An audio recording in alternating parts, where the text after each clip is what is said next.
Gamavisión presenta A Fondo.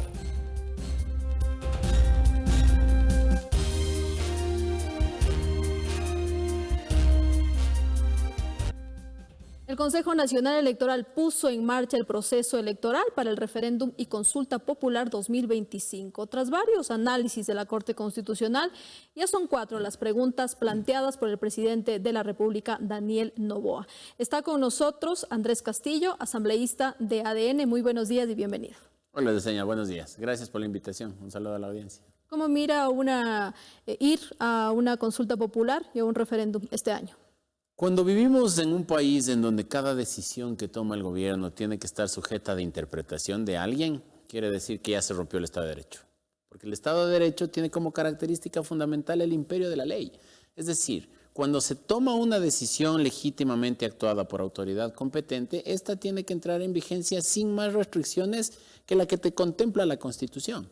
Pero si ahora se tiene que convocar siempre a la Corte Constitucional para que analice, para que interprete, para que haga análisis, etcétera, etcétera, estamos frente a un problema ya de institucionalidad democrática. Por lo tanto, la solución, la respuesta a aquello es hacer un nuevo pacto social, irnos a una consulta popular, ver si es que el pueblo ecuatoriano está de acuerdo con que vayamos a una asamblea constituyente y en esa asamblea constituyente hacer todos los arreglos, correcciones y demás cosas que se deben hacer para volver a la lógica esta del Estado de Derecho y no el Estado de opinión, ni el Estado del análisis, ni el Estado de la interpretación.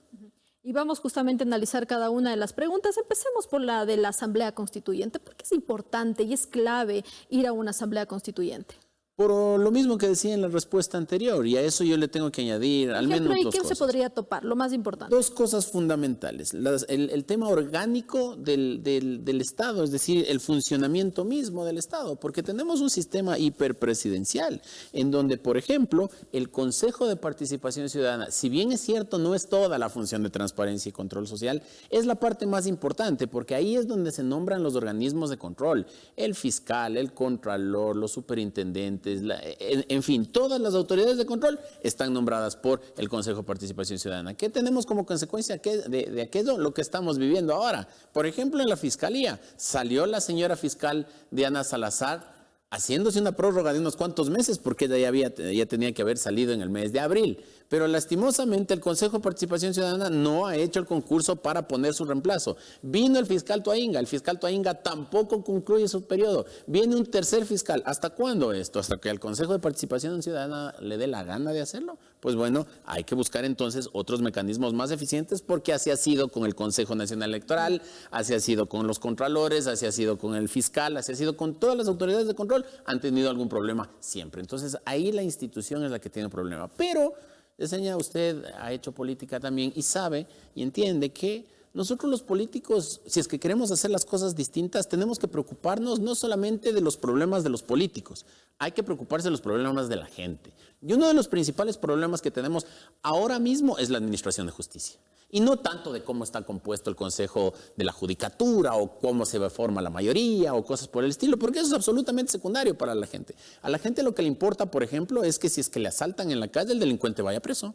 A la gente lo que le importa es que si es que le están vacunando a su negocio, ese vacunador sepa que va a ir a la cárcel. Que no tengamos pues una puerta giratoria ahí en los juzgados en donde los delincuentes ingresan por un lado y salen por el otro a los 5 minutos porque los jueces están llenos de argumentos para dejarles libres. Entonces, ese tipo de cosas son las que tienen que estar dentro de la consulta popular y entender que si es que nos vamos a una asamblea constituyente, Yesenia y amigos, esta no puede ser un espacio de tema libre en donde se hable desde la concha espóndilus en el escudo nacional hasta los más importantes derechos ciudadanos. Hay que hablar de 3, 4, 5 cosas a profundidad, reformar lo que hay que reformar y seguir para adelante. Caso contrario, no avanzamos. Asambleísta, usted ha topado 2 temas, Consejo de Participación Ciudadana y Control Social y el tema de justicia. En el Consejo de Participación Ciudadana y Control Social ya varias veces también se ha topado este tema. Muchos han dicho se debe eliminar y que las competencias que tenga el Consejo, por ejemplo, en designación de autoridades, pase a otra institución, por ejemplo, la Asamblea Nacional. Entonces ahí sí, de alguna manera se resolvería mejor la designación de ciertas autoridades. Y sobre todo se le dará celeridad. Y sobre todo habrán responsables en torno al tema. Porque, Yesenia, con todo el respeto y consideración, seguramente son profesionales de primer nivel, pero además del doctor Trujillo, de Lucho Macas, no me acuerdo yo de ningún otro vocal del Consejo de la Judicatura de Prestancia. De ahí ya te puedes acordar el karateca que había por ahí, que ni siquiera me acuerdo por el nombre, creo que era un señor Cruz, y del cura Tuárez, ¿no es cierto? Pero ¿alguien más se acuerda quiénes han sido los miembros del Consejo de Participación Ciudadana? Y no te acuerdas no porque sean malas personas o porque sean malos ciudadanos, sino porque no tienen la legitimidad democrática. Y ellos nombraban los más importantes cargos de control en el país. Entonces, devolvámosle al Parlamento, que es la institución donde está concentrada la representación popular, para que ellos hagan, sí, es que hay que hacer concursos de merecimientos y que hay que hacer auditoría ciudadana. Todo bien, califiquen carpetas, ok.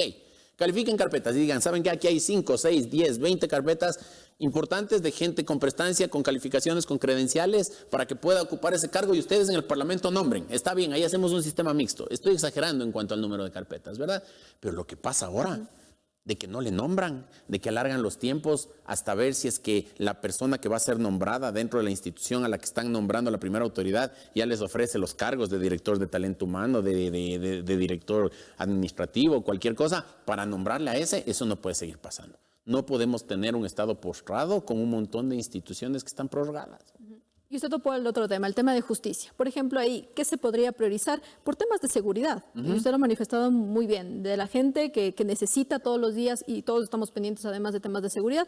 Usted es también vicepresidente de la Comisión de Seguridad. Varios temas se deben estar adelantando. Hay que fortalecer el tema de las Fuerzas Armadas, hay que mejorar el sistema penitenciario, hay que hacer que el sistema penitenciario deje de ser el rehabilitador para que sea un sistema mixto, rehabilitador y sancionador, porque en el país estamos solamente preocupados en rehabilitar al delincuente. Según el sistema constitucional ecuatoriano, entra un delincuente y sale un cardenal de la cárcel, y eso no es cierto. Las cárceles salen profesionalizados en el crimen. Tenemos que comenzar a proteger a los jueces y a los fiscales.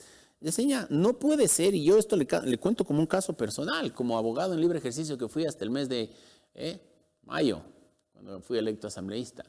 Oiga, hay jueces que cuando van a resolver un caso de un grupo de delincuencia organizada o de las mafias, les llega un ramo de flores a la casa con la foto de la mamá, del papá, de los hijos y le dicen, resolverás bonito. ¿Cómo va a resolver ese juez?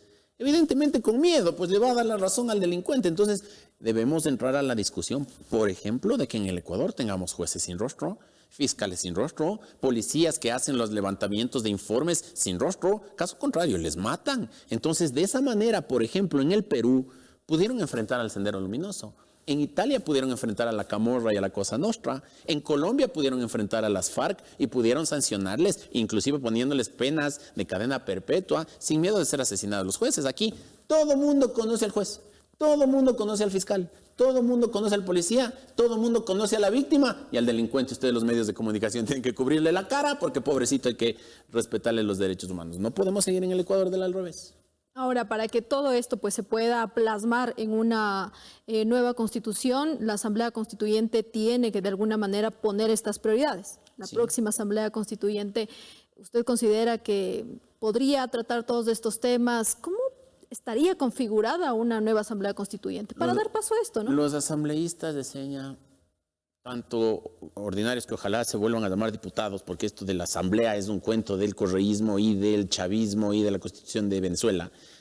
Y los asambleístas ordinarios, digamos, y los asambleístas constituyentes no llegan a esos puestos por obra y gracia del Espíritu Santo, pues. No llegan por gravitación espontánea, llegan por votación de la gente. Es la gente la que termina eligiendo. Entonces yo sí quiero hacer un llamado a la ciudadanía para que durante el tiempo que venga la campaña para la consulta, primero reflexionemos cuán importante es ir a la consulta popular y que no sea esto un espacio de a Novoa dile no, o a Novoa dile sí, o todo todito sí, o todo todito no. Que sea una reflexión permanente de la ciudadanía para que si es que decidimos irnos a una asamblea constituyente, luego elijamos gente que vaya a hacer una constitución que no sea un traje a la medida del gobierno de turno, que vayan representantes políticos que conozcan de lo que se trata y sobre todo que entiendan la naturaleza de la Constitución. De acuerdo a lo que dicen todos los libros de derecho constitucional, desde el más elemental y básico hasta el más detallado de maestría y de doctorado, te dicen que la Constitución es un texto que tiene que ser general y abstracto, que tiene que guardar líneas maestras de cómo va a funcionar el Estado. 444 artículos que tiene la Constitución de hoy es extremadamente reglamentarista y no permite avanzar en los temas que tienes que avanzar. Entonces, ojalá pudiésemos hacer una Constitución corta, sostenida, espesita, con principios, y después trabajamos en la normativa menor. Pero si ya venimos, como le decía al inicio de la entrevista de Seña, ya querer hablar desde el derecho al placer sexual hasta el escudo nacional, estamos jodidos. Mira, asambleísta, y varias entrevistas hemos tenido respecto al tema y hemos puesto sobre la mesa, por ejemplo, los requisitos que debería cumplir un asambleísta constituyente por tema de calidad y por tema también de la responsabilidad que tienen para hacer una nueva constitución. En eso estamos de acuerdo, entonces, que deberían cumplir ciertos requisitos para... A la final, es una responsabilidad grandísima el elaborar una nueva constitución. Sí, y yo siendo abogado no quiero decirle a la gente, es que todos tienen que ser abogados o todos tienen que ser másters en derecho. No, porque la Constitución no es solo derechos, porque la Constitución no es solo derecho. La Constitución es economía, la Constitución es salud, la Constitución es grupos de atención prioritaria, la Constitución es grupos de los sectores estratégicos de la economía, en fin. Entonces necesitamos gente que tenga noción de a lo que va. Que no vaya a la Asamblea Constituyente a estarse haciendo selfies todos los días en los sitios más bonitos donde van a estar sentados, sino que vayan a proponer lo que tienen que proponer. Y además esto tiene que ser un ejercicio ciudadano. Que la gente vaya, conversemos, hablemos, impulsemos las cosas, pero por Dios, desde ya, sobre el principio de que esto no puede ser tema libre de seña. No podemos darnos el tiempo de hacer una constitución que hable de todo, si no nos va a pasar lo que pasó en Chile, y le robo 20 segundos. Al señor presidente Boric, los chilenos le eligieron con el mandato de hacer una nueva constitución, acabar con la constitución de Pinochet, que es una constitución que ya tiene tantos años y que es la constitución de la dictadura, y se lanzaron una peor, que cuando ya pusieron al conocimiento de la gente para aprobación, la gente les dijo que no porque era una fantochada. Entonces, cuidado, y nosotros aquí en el Ecuador nos ahogamos en un debate absolutamente estéril de cosas que no vienen al caso, sino más bien nos dedicamos a hacer lo que hay que corregir para avanzar. Y además porque también esto tiene que regresar al poder de la ciudadanía. Es la ciudadanía la que finalmente vota por un nuevo cuerpo, en este caso de una nueva constitución. Sí, como es la de ahora. Y espero que en la próxima constitución no tengamos pues esa apertura de mente para que después sean 5 jueces de la Corte Constitucional quien se termine comiendo la capacidad normativa de la Constitución. Verbi gracia el tema del matrimonio igualitario, verbi gracia el tema del aborto, en donde la Constitución claramente dice matrimonio, unión estable y monogámica de hombre y mujer libres de vínculo matrimonial. Al señor doctor Ramiro Ávila, se le ocurrió cambiar las cosas, cabildear con otros 4 distraídos más y cambiaron la norma y dijeron que no, que el matrimonio es entre hombre, más bien dicho, entre 2 personas libres de vínculo matrimonial. Lo mismo en el aborto. En el aborto la Constitución era clarísima, decía que no, más bien dicho, que se respeta la vida desde la concepción. Bueno, resulta que el señor Ávila otra vez, como para variar, hace todo un cabildeo dentro de la Corte Constitucional, se coge las opiniones consultivas de ni sé quién y se comen la capacidad normativa de la Constitución y ahora el Ecuador no respeta la vida desde la concepción. ¿Usted cree que va a tener apoyo en la Asamblea Constituyente? Bueno, si es que vamos haciendo las cosas bien, yo creo que sí. La gente siempre respalda lo que le va dando resultados. Ahora vemos, por ejemplo, una Asamblea Nacional que tiene unos niveles de reconocimiento, no sé si de popularidad, pero bastante mejores que en las asambleas anteriores. ¿Por qué? Porque han visto a la ciudadanía que estamos en una asamblea disciplinada, ordenada, que trabaja, que resuelve, que hace normas que pueden servir y que por sobre todas las cosas se preocupa de la cotidianidad de la gente. Espero que la constituyente haga el propio. Vamos a la siguiente pregunta y esta tiene que ver con eliminar la obligación del Estado de asignar recursos del presupuesto a organizaciones políticas. También Fantástico. va a estar pregunta de referendo. Fantástico, porque además eso no sirve a nadie, eso no le sirve a nadie. La gente dice, les dan plata a los políticos. No, no nos dan plata a los políticos, nos dan en pauta, ¿no? Es decir, usted vaya al canal X, Y, Z y al canal X, Y, Z contrátele un espacio de tantos minutos o de tantos segundos y nosotros, Consejo Nacional Electoral, tarde malo nunca pagamos, ¿no es cierto? Eso en campaña política no sirve porque resulta muy poco. Estaba viendo, no sé si es que vi mal porque lo vi muy tarde, muy en la noche, a lo mejor lo soñé, pido disculpas a la audiencia si es que no es exacto el dato, pero que el Consejo Nacional Electoral ha consignado 104,000 votos para pauta electoral para la consulta popular del próximo mes. $104,000. Eso no alcanza ni para 2 días de propaganda política. Pero esos $104,000 sí podría servir para comprar cosas en el Teodoro Maldonado Cargo. Sí podría servir para arreglar unas cuantas escuelas. Sí podría servir para pagar algunos sueldos de profesores. Sí podría servir para igualarse en el IVA de algunos adultos mayores. Entonces, eso más el fondo partidario permanente, que sirvió inclusive en ciertos casos para gastarse en cualquier otra cosa, menos en formación política, también se tiene que terminar. Si los partidos políticos y nosotros los políticos queremos hacer política, pues preocupémonos primero en fondearla. Y si ya la fondeamos, pues vamos a hacer política. Pero si es que esperamos que el Taite Estado nos pague todo para inclusive entrar en aventuras políticas que nadie apoya, pues es mejor que la gente vote en favor de lo que se está preguntando y que esa platita que el Estado ha gastado en campañas electorales, que va por más allá de los 80 y pico millones de dólares, se vaya a lo que se tiene que ir en realidad. Reducción del número de asambleístas. Siguiente pregunta. Sí, usted ha sido legisladora. Yo lo soy también. Aquí nos reímos usted con una sonrisa de complicidad conmigo, porque estará de acuerdo conmigo que 137 cuando usted estaba eran bastantitos. ¿Qué le diría pues ahora que son 151? ¿No? Y ese fue el resultado inclusive de lo que decía hace unos minutos atrás. La gente le dijo no a Lasso. Yo creo que Lasso cometió muchos errores, sí. La consulta popular fue a destiempo, también. Que podía haber hecho otras cosas, también. Pero usted va al centro comercial, a la farmacia, al parque, sale a caminar, sale con los perros, con lo que sea, se pone a hablar de política y lo primero que la gente dice es, hay mucho asambleísta. No funcionan. Esa asamblea no sirve. Y resulta que ganó el no cuando preguntó Lasso la pregunta. Hizo Lasso esa pregunta. Entonces, yo sí quisiera que ahora entendamos que cualquier decisión que se tome no es para la coyuntura, no es para el momento. La Asamblea Nacional puede funcionar no solamente con menos asambleístas. Y yo no me quedo con el argumento ese de la platita, de cuánto nos vamos a ahorrar, porque en realidad es muy incipiente en comparación a todo el presupuesto general del Estado, lo que se ahorra. ¿Para algo servirá? Sí, por supuesto. Lo importante es que quienes vayan a la Asamblea no solo que sean menos, sino que sean mejores. Y ahí sí ya entra en calidad y no cantidad. Exactamente. Entonces ahí ya entra la responsabilidad de los partidos políticos también a la hora de presentar candidatos. Y entra la responsabilidad de la ciudadanía a la hora de elegirlos también. Porque no está bien pues que cada 4 años llamemos de elecciones, la gente va y vota por quien cree que tiene que votar. Yo en eso no me meto, allá cada uno. Y a los 15, 20, 30 días de comenzado el periodo legislativo, ya la Asamblea es lo peor del mundo. La siguiente pregunta, y esta rápidamente porque también quiero tratar con usted el tema de las movilizaciones, bases militares, que esa es la otra pregunta.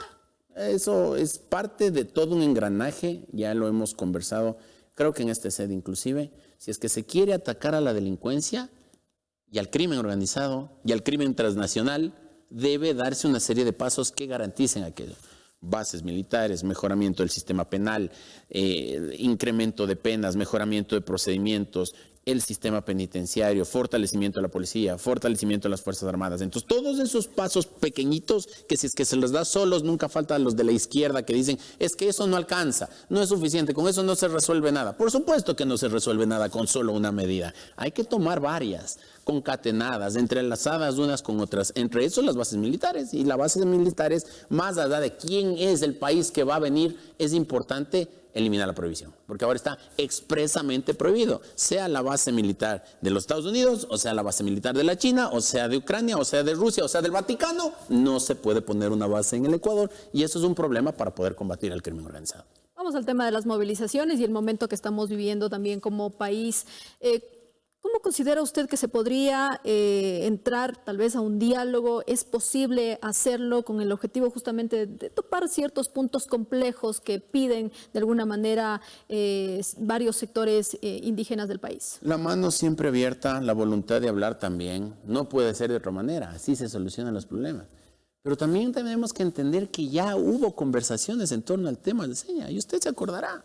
En el año 2022, cuando fue ese paro espantoso que le costó $1.200 millones al Ecuador, uno de los acuerdos los que quedaron con el señor Issa y sus correligionarios y sus corifeos, hay que eliminar el subsidio a los combustibles y hay que focalizar tal subsidio a la gente que más lo necesita. El presidente Noboa hace exactamente lo que queda en el 2022, eliminar el subsidio a los combustibles y poner un sistema de redireccionamiento de recursos a los transportistas, a la agricultura, a las personas de la tercera edad, a los que cobran el bono de desarrollo humano, se entrega infraestructura, se entregan tractores y tampoco les gusta.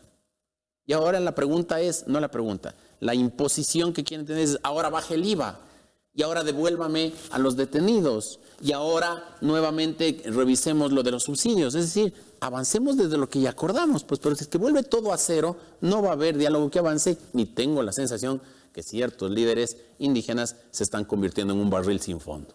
Ya se resuelve una cosa, quieren otra, se resuelve esa, quieren otra, se resuelve esa, quieren otra, y así el país no puede avanzar. Y entonces, ¿cuál podría ser la salida, no? Porque vemos, ya vamos más de 20 días de paro nacional. ¿Qué podríamos poner sobre la mesa con el objetivo justamente de intentar llegar a estos acuerdos? Tener un profundo espíritu cívico en torno a la conversación. Pensar en el país. Pensar en el país. Oiga, yo no sé pues si le puedo... Porque además todos queremos paz. Y no solamente paz, hay gente que está desesperada. A mí me escriben al TikTok, al Facebook, al Instagram, al Twitter, a todo lado. Oiga, abogado, ayúdenos. En Ibarra estamos quebrados. En Otavalo estamos quebrados. En Atuntaqui estamos quebrados.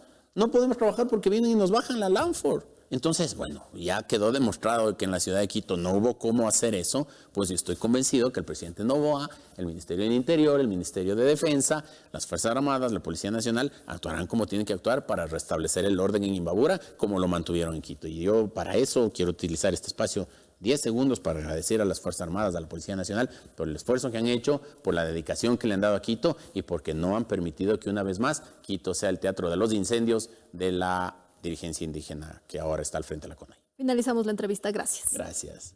Conversamos con Andrés Castillo, asambleísta de ADN. Hemos hablado sobre referéndum, consulta popular, movilizaciones también, sobre otros temas referentes a la coyuntura nacional. Nos vamos a una pausa. Regresamos.